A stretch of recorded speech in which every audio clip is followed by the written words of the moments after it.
Alright, at this point, I have to assume that Necromunda must be the most well-performing game that Games Workshop have, right? It has to be the most popular system.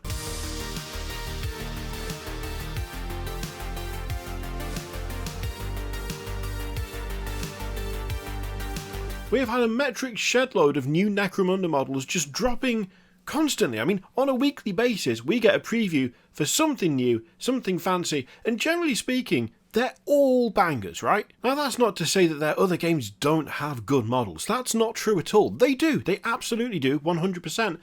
But dear God, it feels like they've put all the people who just want to make all the mad stuff on Necromunda and gone, go crazy, knock yourselves out, just go for it. Or is it doing that well? Or is this just like a passion project? Or is it even that the game itself is doing fine, but it's just they keep releasing these like single character models because people keep buying them? I mean, I'm an absolute sucker for this stuff. I really am.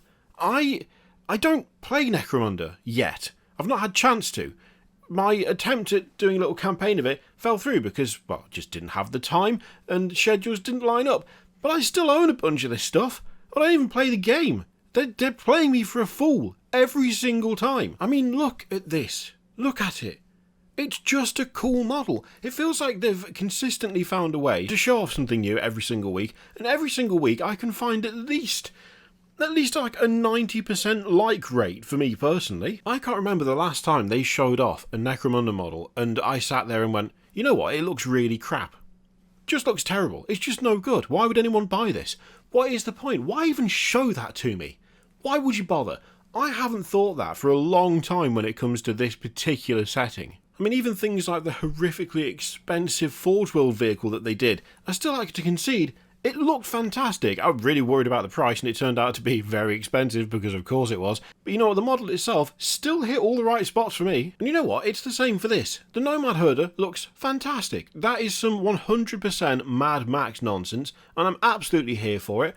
I love the gas mask, like the kind of rebreather, ventilator thing he's got on.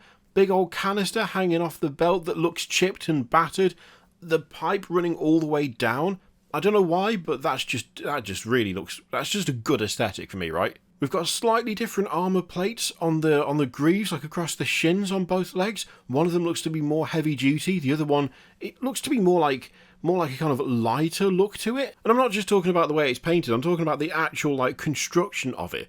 The knee pads might be similar, but they're not identical. The actual armour over the shins is different on either side, which really lends that nice kind of just brought together out of scrap look that this guy has. I'm not sure I'm a big fan of the back banner on this lad specifically. I feel like the context of it is a bit weird. But then again, maybe the, what is it? Arthromite Dunescuttlers.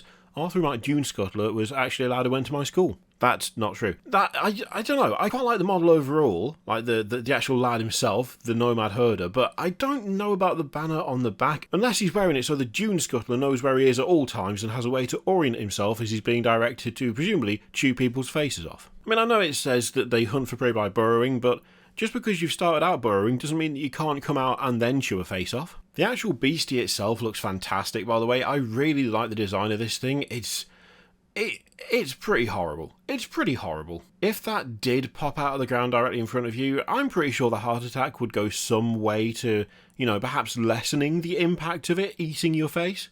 I really do like the kind of ridged scales along the back, that kind of like, is it chitin or chitin or chitin? I can't remember how to pronounce that word, but that kind of natural segmented armor plate look that you get on some insects. I really like the way they've done that on this. The hairs on the legs as well are just really nicely done. It's a good looking critter, this. It looks nice and menacing. It also looks quite alien, but there's a bit of familiarity in terms of just the overall, like, I guess, layout of the body to make it that extra bit creepy. I do like it a lot. It's a good little monster, that. And it's nice being able to get a bit more of a sideways look at this lad as well, because there's some detail here that we didn't pick up on before. So, for a start, that long, like, glaive that's got part of the armour is the blade on one end, but then what looks like a kind of goading prod on the other end. That's a really nice touch. It also looks very, like, homemade, just thrown together from bits and pieces.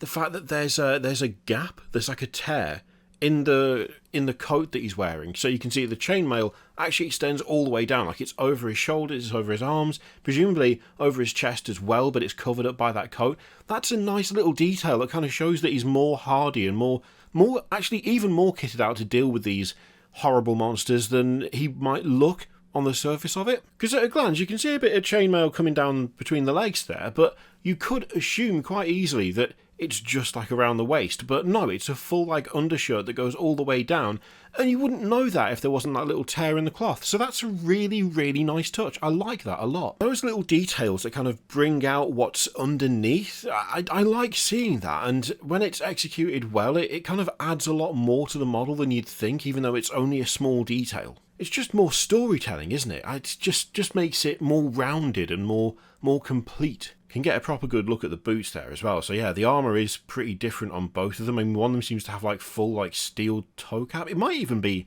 a prosthetic foot, actually. Because it looks like it's... Oh no, it's not all metal, because the back of the shoe is exposed. The back of the boot you can see in that sideways shot. So it's just like more heavily armoured on the front. But again, it just adds to that kind of scrap feeling. The little bells coming off what I'm now thinking of as like a jester's hood, even though that's totally not what it is. I'm not sure whether I like that specific little detail or not. I'd love to get a proper view of like that backpack, that power pack thing that he's got. I mean, is it just full of water? Is it actually a power source for something? It doesn't look like the glaive is attached to it in any way, so we need the full spinny shot when it goes up for pre-order. We'll be able to get the spinny shot and get some more detail on it. Really though, this is just a good looking pair of lads, and I am now convinced that Necromunda is either doing incredibly well, or they've just decided that they want it to have all the best things, just for the sheer hell of it.